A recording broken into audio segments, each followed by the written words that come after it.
Hello and welcome to this GIS report. I am one of your hosts, Felisa Fenty, on this special report on World Water Day, celebrated this coming March 22nd. Water is a precious commodity. We use it every day. Let's talk about World Water Day and the conservation and environmental side of things now with Mrs. Senara Benjamin Duncan, Environmental Education Officer from the Department of Conservation and Fisheries. So before we begin, of course, we must ask, what is World Water Day? World Water Day is an international observance, and it's an opportunity for persons to learn more about water-related issues within our territory. So what is Water Day, World Water Day, as it relates to conservation and fisheries? Internationally, World Water Day specifically targets freshwater, but conservation and fisheries, we really deal more with seawater. So we're going to focus more on seawater and sustaining our salt ponds, for instance, or wells, and other aspects of water or other water-related resources within the BVI. Right. Okay. So why do you find this important, and why are you here today? What is the educational aspect about this? Water is all around us within the British Virgin Islands. We're not as large as other countries, so everywhere, I think I can safely say you can stand anywhere at a height in the BVI and see water. So whatever we do within our land, it affects our water. So it's important for persons to be able to consciously and wisely use our water resources, because we know that water is not something that, it's a finite resource. It's limited. And persons need to know how to use it, how not to pollute it, and just be conscious about our everyday decisions as we live.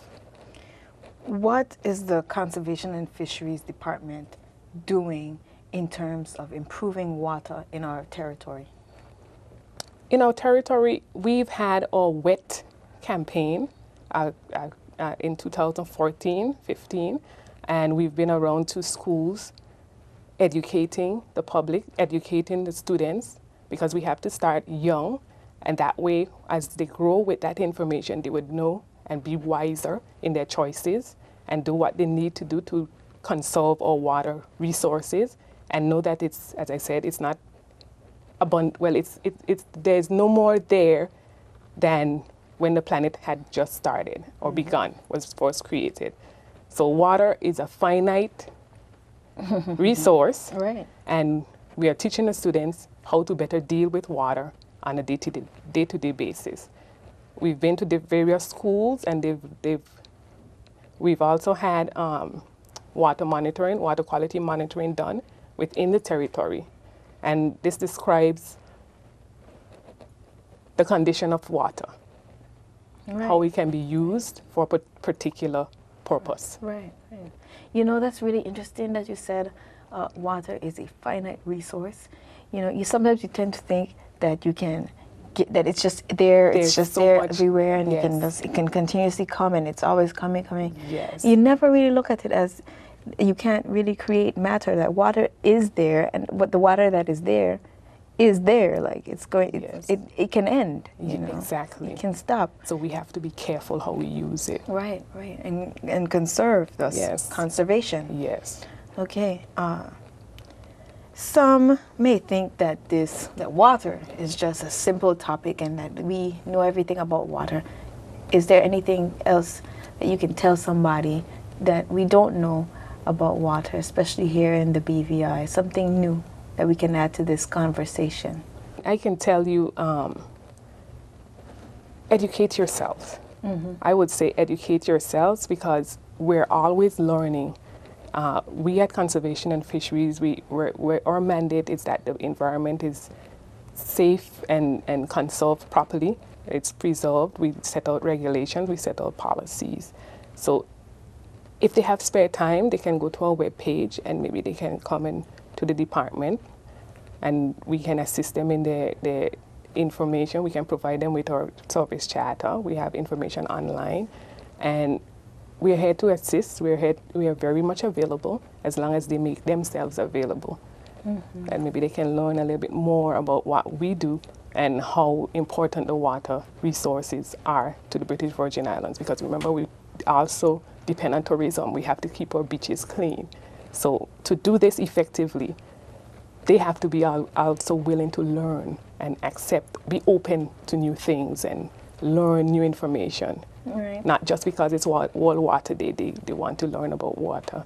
They can always come to the department, and we always have an open door for them to come and learn more information on the environment, on water resources, and any issues within our BVI. Thank you for that, Ms. Duncan. So to continue, what exactly will we be doing? Will the Conservation and Fisheries Department, of course in collaboration with the Water and Sewage Department, what will we be doing on March 22nd?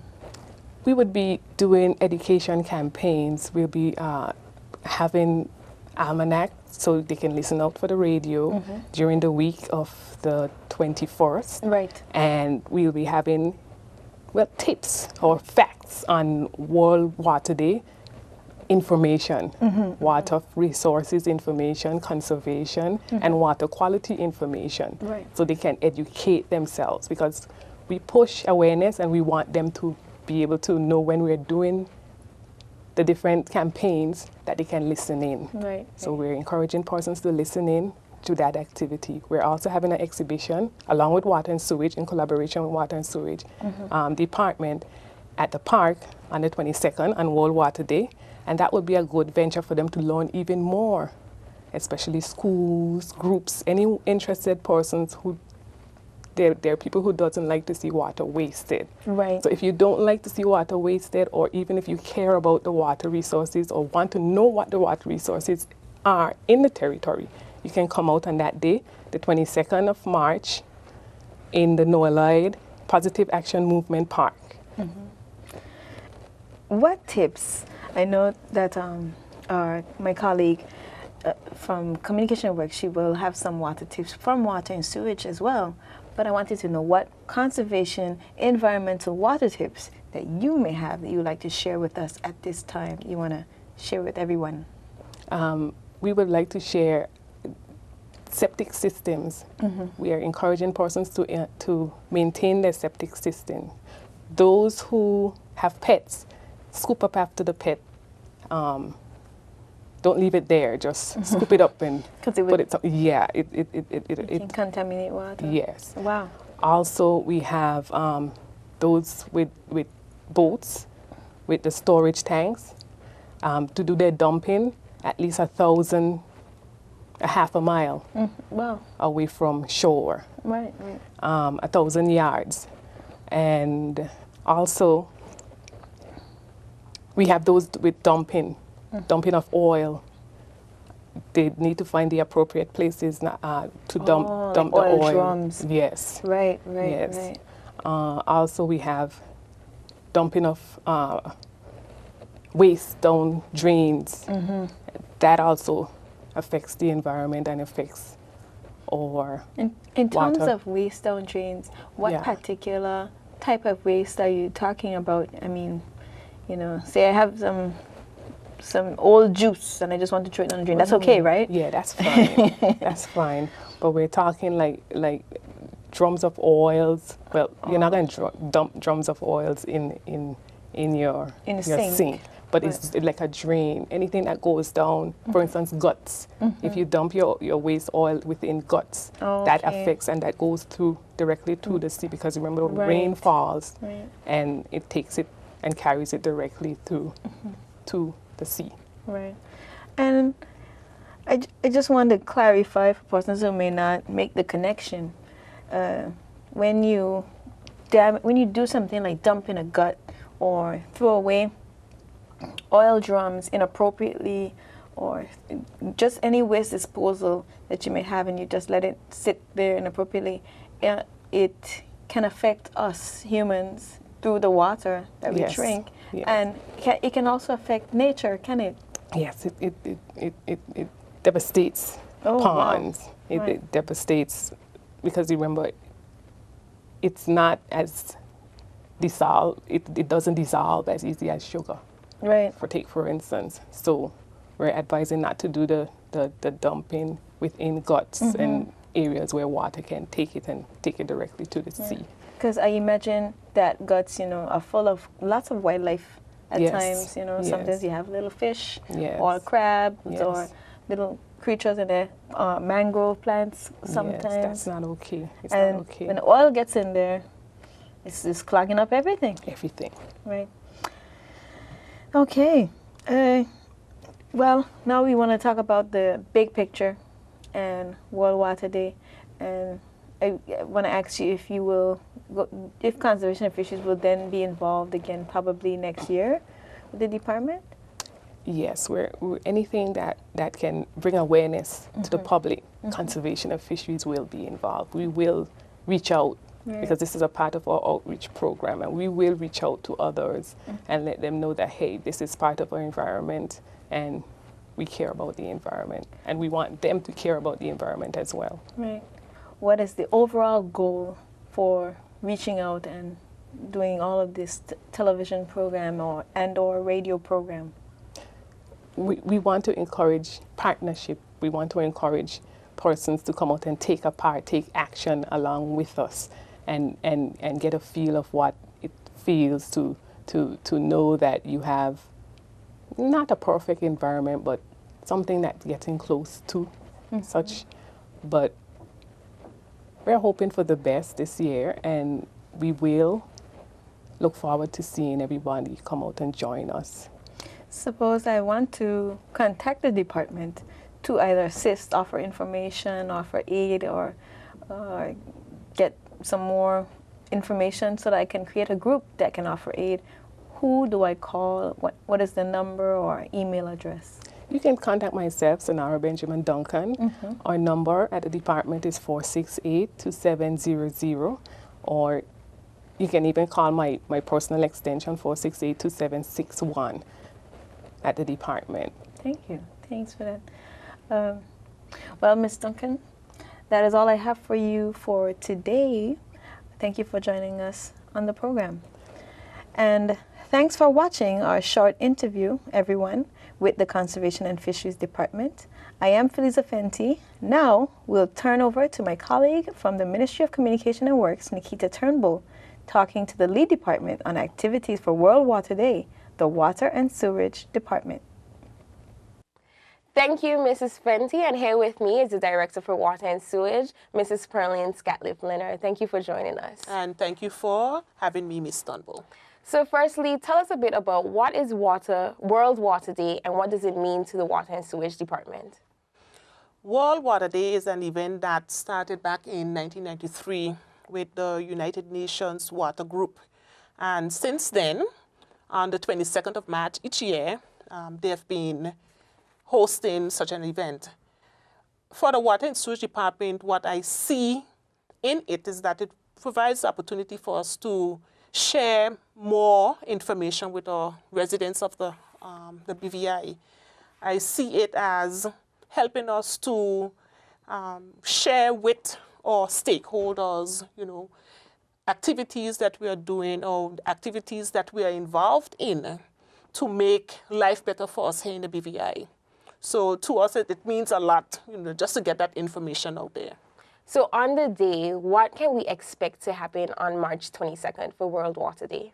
It's going to be fun. I just want to put that out there. It's going to be a fun day, and we're encouraging everyone to come. I'm putting that out there right ahead of the question. But on that particular day, which is next Tuesday, that's the 22nd of March, we'll be meeting at the Noah Lloyd Park from 10 a.m. to 3 p.m.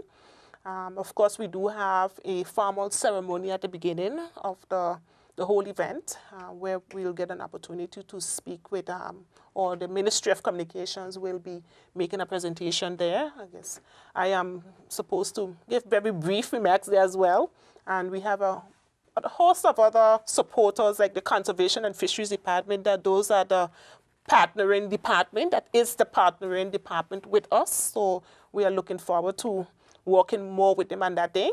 We have contacted some of our water companies, and they are preparing to join us on that day. I know the BVI Electricity Corporation is going to be joining us as well, because they play a significant part in what we do. Our production process depends on electricity in order to get the water going to the plants and get water distributed to our customers. So they are supporting us as well. We do have the agricultural department. And of course, everyone would know that you need water in order for agriculture to thrive. Exactly. So we are geared up. We are prepared. We have been preparing for some time through the department's public relations officer and assistance from the ministry through Ms. Turnbull. Thank you so much. And so we are just geared up and ready to share with everyone what water means to us, to share with everyone that collectively as a department and the Ministry of Communications and Works, we do sincerely care what's happening to all of us here in the territory, because whatever is happening is affecting all of us. So we are looking forward to that opportunity. So I know there's a theme associated with each World Water Day. Can you speak about this year's theme? The theme, based on what the UN Water has selected this year, is water and jobs. And it's focusing mainly on the quantity and quality of water and how those two aspects of water impacts us, impacts us as a territory. So those are our two main points that we'll be focusing on.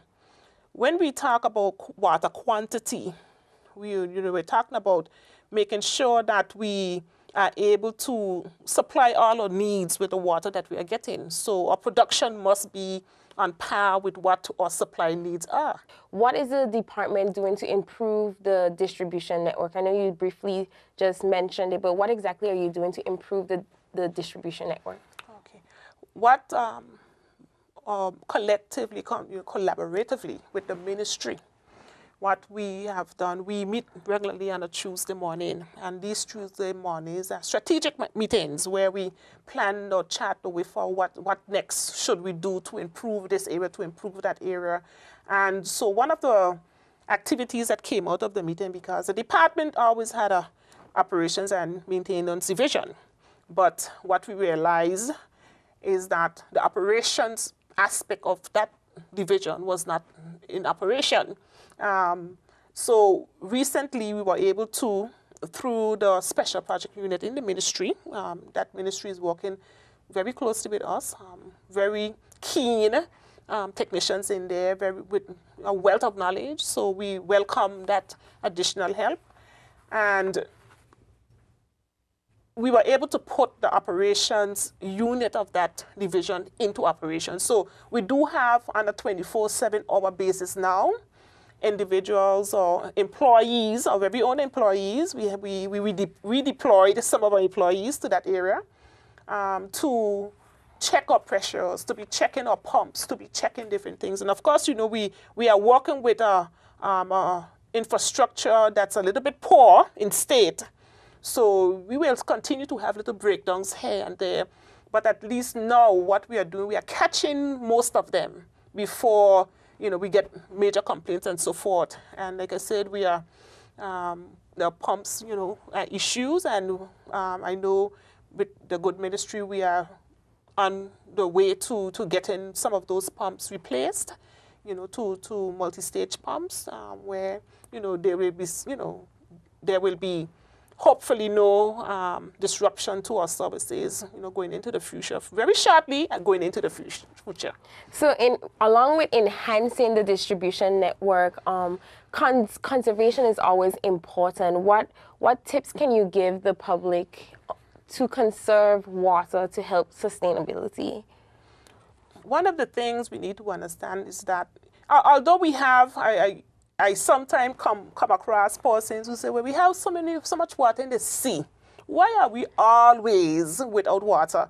But one of the things we need to do is educate our residents about the water production process, because it's not all the water that comes into a plant is processed to go into a reservoir to get to you. It's minimal, very, very little water that comes in. Hence the need for us to be as conservative as possible when we are using the water. Tips would be And I've seen it, just driving home sometimes, persons washing down buildings and so forth. I'm not saying that we should, yes, we are paying for the water. Yes, you pay for it.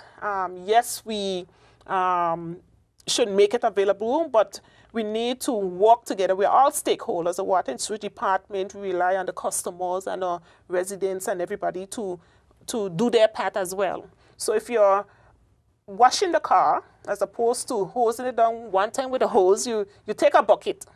Take a bucket, wash it down, and of course take the hose and just, do the last wash on it. You are taking a shower. You soapy up in BVI tubs. You soapy up. So you're lathering yourself up. You soapy yourself, and you try to keep the shower off while you're doing that, and then you wash off after that.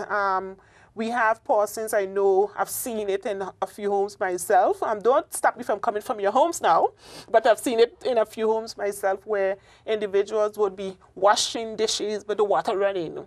All of that is waste.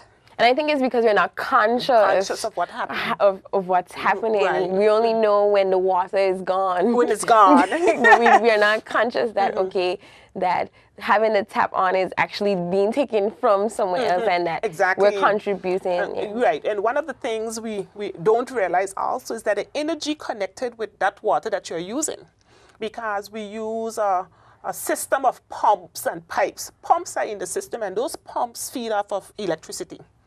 And the more water you're using, the more those pumps are going. So we would have higher bills on the Water and Sewage Department side, and you would get higher bills on the water side, and we all pay for it. It's not just the Water and Sewage Department. We all pay for it in some form or the other. So conserving the water, if you're, I'm not saying to use water like clothing water, because that would be a little bit dangerous for lawns and so forth, the detergents and so in the water. But you would want to use for your irrigation system or for watering plants or for whatever, use water that is safe to use, maybe from the kitchen, as opposed to you might use water to wash our fruits and stuff, Why not, wash that off in a pail and use the water to water part of the garden, stuff like that we need to be conscious of. So during this week, we are going to be sharing information, more information with our customers and residents, whoever wants to know. And I'm certain that the companies who produce this water would be, would not mind sharing how that whole production process works with the water. So it's information that I think residents need to know, or customers need to know, so that they can appreciate the need to conserve more. What are your outreach efforts during the week of World Water Day? I sincerely believe, and like I said, the PR personnel have been doing an excellent job, because they understand what needs to be done and who we need to reach. So one of our very first tasks, I know we are going to the schools. And I think that while our elders or the older customers might understand most of what we are saying, the children probably don't. But if you get into the children and get them understanding, what they're doing with the water, how it impacts them when they're older, they may begin to do what they need to do to conserve more water. And sometimes they say a little child leads them, yeah? The Bible says a little child shall lead them. So hopefully, the older folks would, pick up from the younger ones, because you want to make sure that you always instill positive things in the younger generation. So we are hoping that tapping in through the schools and the children, we'll be able to, open up doors to the older ones to kind of, continue the trend of conserving. So we are eager about that one to see how it works, because of course we'll be monitoring it. Yeah. And as you said, you're targeting the kids, but even though as adults we may think that it's common sense that we know everything about water, but Right. but during the week, what would you be teaching adults that we don't already know? But for adults is basically that, because, sometimes you will listen to the comments, like I said earlier. We have all that water out there, and we are, it's always scarce. Where is the water? All that water out there, So I think the elders, the older folks, they expect us to be always flowing through and through and through. Like I said, we need them to understand the water production process, what's involved in that process. So we'll be sharing that with them. So that's something they don't know. I think that's where it starts, actually, because at the end of the day, if I need to do my laundry, I need to do it. But maybe because I understand now what's involved in the production process, I will be a little bit mindful of all the things I do in the process. So that's basically it. We just need the older customers or customers period to understand that process. And the testing, where we learn about the quality of water and how we should test annually, or should we even test annually, or cistern waters and the public water? Whether it's the public water or private water, it's always a good thing to test. And one of the things I learned is that, and we all know this too, I would hope, is that water is stagnant. Once it's stagnant, it's an issue because you lose quality.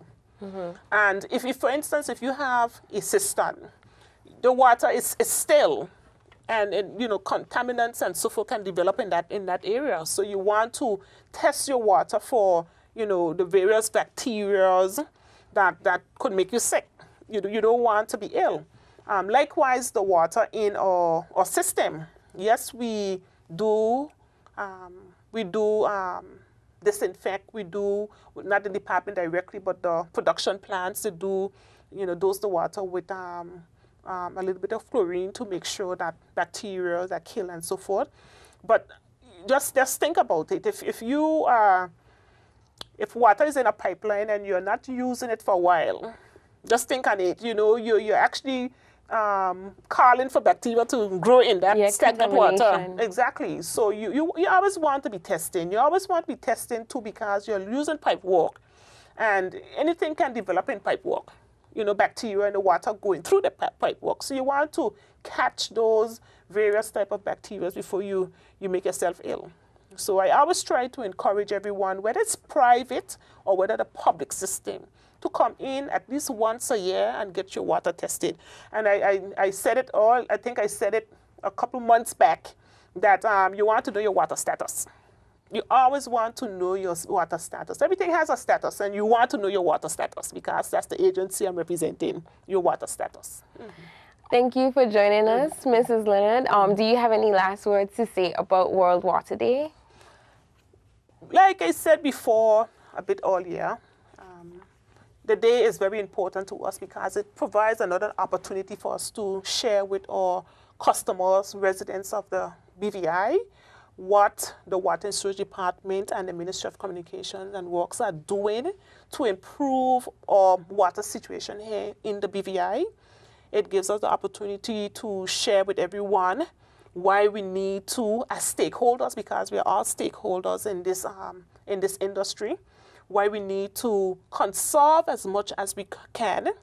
Conservation comes with our future generation as well, because if we use all, then they won't have anything to bear back on. So you want to make sure we do what we need to do to conserve for them, something for them to build on. Besides that, I think we are going to have a great time at the Noah Lloyd Park. I'm going to be there. I'm excited. What time? What time is the program? We start at 10 a.m. to 3 p.m. And like I said, we do have a formal ceremony ahead of that, but it's not going to be a very long ceremony because we want to get into the activity of going around and seeing what the different booths have to show us.